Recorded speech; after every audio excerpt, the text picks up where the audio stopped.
Sa pagkamuot ni Diyos, kita naglalakaw. Sa gabos na panahon, ang paggiya niya iyo ang ilaw. Sa paglaom, asin pag-asenso, kita nagkakaburugkos. Sa puso, asin isip, andam na matrayumpuhan gabos. Dawa pa ang mga agyat nandakul na pagtios. Kun an komunidad nagkakasararo, burunyog. Urog na, kun an lambang miyembro, igwanin pagmakulog. An kada saro, may puwersa, may tibay na dulot. An pag-asenso, bako imposible. An kauswagan, permi maaabot. Dugangan pa ini, ning mapagkumbabang pagsabot. Banuwang namumutan sa tuyang padabaon. Siring baga sa lambang pamilya, lambang saro angay tang atamanon. Mga espuwerso ng pagsakripisyo sa saiya sa tuyang isentro. Taan na anuman nakapagalan, may katunggal perming premyo. Isyerto ang pagbaklay pasiring sa progreso.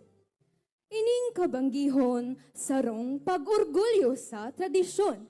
Kapinunan, bako lang kan kasiributan dangan pa pagtiripon. Taorog sa gabos, momento ini nindakulang kaugmahan. Daraan inspirasyon kan agi-aging nahaman.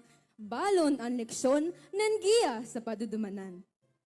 Ining kabanggihon at ang sagabos na napadigdi. Siring man sa lambang magalyeno, na dawa harayo ang puso anion pirmi.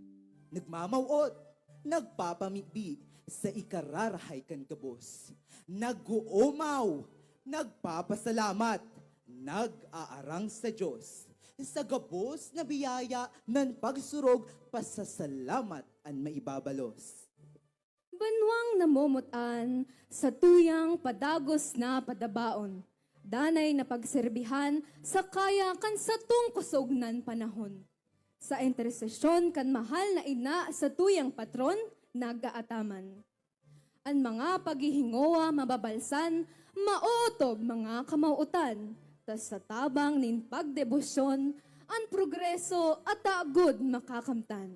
Kaya hamus na sa mga presentasyon ngunya na banggi. Aber daw, nin may kaugmahan, kami nindo ibahan digdi. Mga magalyenong mapahiling nin talento, sarabay tang anduyogan. Sa saindang mga presentasyon, sa tuya sindang sabayan. Nan kun mauyunan, tabi man. Day paghagas na sinda parakpakan.